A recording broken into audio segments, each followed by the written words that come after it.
जो भी स्टूडेंटों के साथ हुआ है वो पूरी तरीके से गलत हुआ है। श्रद्धांजलि भी दे रहे हैं, गलत हुआ है। अब माना है 3 दिन बाद। उस दिन वो सारे के सारे कहाँ गए थे? बेसमेंट में पानी भरा हुआ था, उनके बच्चों की तरह तड़प रहे थे। उनका हृदय नहीं था कि जाके बच्चों के साथ पानी निकलवाते हैं। हम सीडी वालों के साथ आगे एक भी टीचर क्यों खड़ा नहीं हुआ पानी निकलवाने के लिए? वहाँ आगे कि हम निकलवाएंगे। आपको इतना डर था कि अपनी इमेज का, हमारी इमेज खराब हो जाएगी। एक IAS के संचालक जो रोड पर आ जाएंगे, क्यों नहीं आते आप उस दिन? आज मुझे वो गुस्सा हो रही है जो अपने माता पिता से गुस्सा होती है। हमारे माता पिता अगर हम पैसे नहीं डालते तो हमें गुस्सा होती है कि पापा आपने पैसे क्यों नहीं डाले? आपको नहीं दिख रहा हम यहाँ रह रहे हैं मुखर्जी नगर में? ऐसे टीचर्स को नहीं दिख रहा गार्जियंस की तरह है। दुख के रास्तों से गुजर रही है जिंदगी, दुख के रास्तों से गुजर रही है जिंदगी, इस कदर हादसों से गुजर रही है जिंदगी।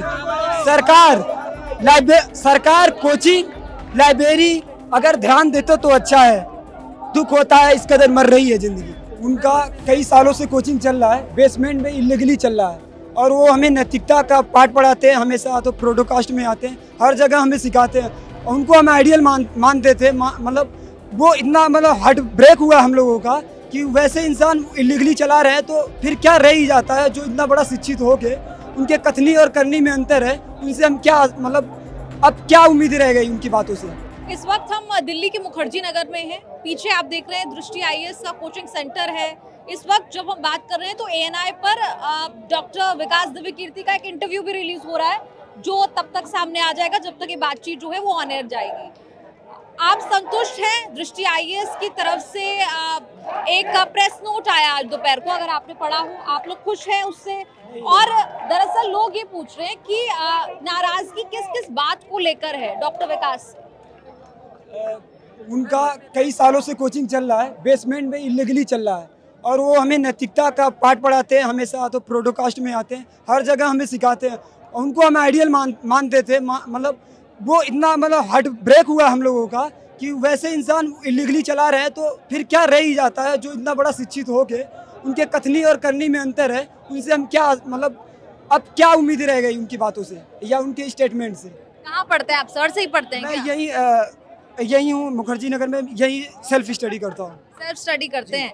तो ये जो नाराजगी है मुखर्जी नगर में, कल भी हमने देखा बहुत प्रदर्शन हो रहा था, किन किन बातों को लेकर मुख्य नाराजगी है? क्या उन 3 छात्रों के लिए भी आप यहाँ आए हुए हैं? मैं बता रहा हूँ, यहाँ से आप जितनी लाइब्रेरी देखोगे, आप कोचिंग देखोगे, इलीगली सब चल रही है।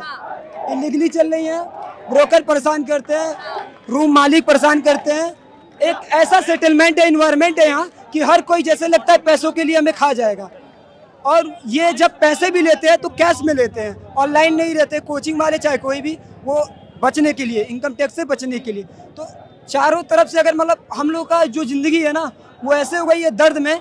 तो मुझे किताबें ज़िंदगी की एक वो है कि दुख के रास्तों से गुजर रही है ज़िंदगी, दुख के रास्तों से गुजर रही है ज़िंदगी, इस कदर हादसों से गुजर रही है ज़िंदगी।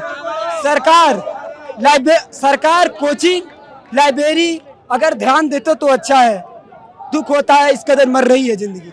तो यही हाल है हम स्टूडेंट का। कोई 2-4 दिन ऐसे होगा, कोई न्याय नहीं मिलेगा, इलीगली सारी चीज़ें जो है वो चलती रहेगी। अच्छा, आप लोग ये बताइए कि क्या कह रहे हैं आप? पहले बताइए। मैम, यहाँ की सबसे बड़ी प्रॉब्लम है, पहली बात तो कल से हम लोग प्रदर्शन कर रहे हैं। यहाँ से एक सरकारी कर्मचारी बोलते हैं जो कि स्टार लेवल के हैं, वो कह रहे हैं यहाँ पे सरकार कोई मानक तय नहीं की है और हमारा काम है, हम ऐसे ही यहाँ केवल देखते रहेंगे, मंत्री हमें हटा देंगे अगर हम कोई भी लीगल एक्टिविटीज़ करते हैं। तो कहे हम लोग सब देखते हैं, लाइन लगती है, सब इलीगल है, लेकिन फिर भी हम कुछ नहीं कर सकते क्योंकि हम भी मिडिल क्लास से ही बिलोंग करते हैं। आप लोग ये बताइए कि टीचरों के खिलाफ क्यों इतना विरोध है? टीचरों के खिलाफ? हाँ मैम, इसका एक मेजर पॉइंट ये है टीचरों के खिलाफ विरोध का। जब UPSC का रिजल्ट आता है तो सारे टीचर शुभकामनाएं देने पहुंचते हैं कि आज उनके अंदर इतनी नैतिकता मर गई, उनके अंदर आज कंपैशन नहीं है। जब एथिक्स पढ़ाया जाता है सिविल सर्विस में, कोई भी टीचर से, वो हमें मोरल वैल्यूज पढ़ाते हैं, in which first is the compassion, second mercy, third empathy, fourth sympathy and integrity. मैं पूछना चाहता हूँ कि इन 5 वैल्यूज में से एक भी वैल्यूज उनके अंदर है या नहीं है? आप शुभकामनाएं देते हैं टीचर्स की, बेटा too much blessing for students. आज वो श्रद्धांजलि देने माता पिता के घर क्यों नहीं गए? नंबर 1। नंबर 2, हम उनको अपने गार्जियंस की तरह समझते हैं। और मैं तो कोई भी टीचर्स के बारे में कुछ भी कहे, मैं रिस्पेक्टफुली आदर करता हूँ क्योंकि मेरे पिता की उम्र के हैं सारे टीचर, ऑलमोस्ट सारे नहीं, जो भी सीनियर टीचर हैं।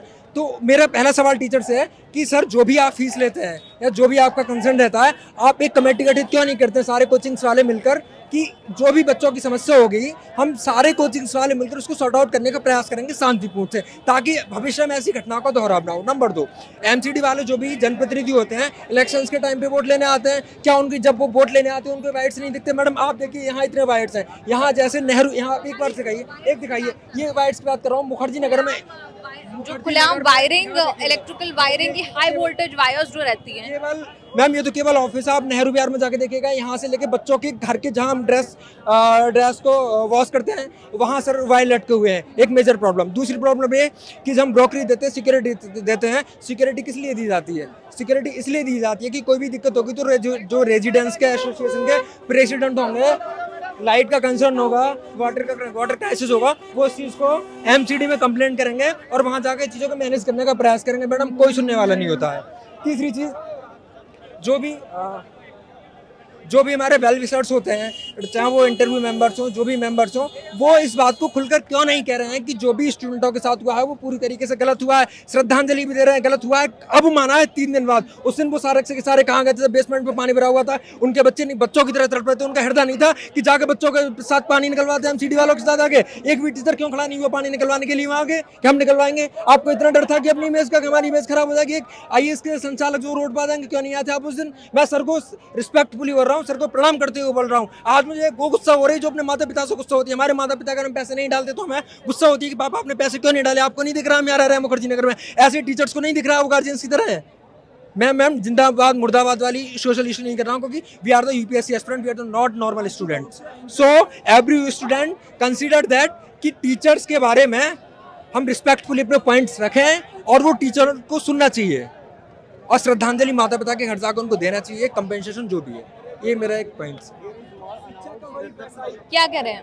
एक बिजनेस बना दिया गया है शिक्षा का, जो नैतिकता होनी चाहिए वो नहीं दिखती। मतलब अगर ऐसे बड़े कोचिंग में ऐसे होगा तो फिर कोई तो मानदंड होगा ना कि बेसमेंट में कोचिंग नहीं चलनी चाहिए। आप लोग भी क्या शिक्षकों से नाराज हैं, उनके ना बोलने से नाराज है? क्या नाम है आपका? मेरा नाम जगजीवन है, CGL की तैयारी कर रहा हूँ। हम प्रशासन से नाराज तो है ही, पर हम टीचरों की रेस्पेक्ट करते हैं, उनको आना चाहिए। हम दिल्ली तैयारी करने गए तो टीचरों का मुंह देख के आए, उनकी जो व्यवस्था थी, जो रीलों में बताया गया था, उनके आधार पे है।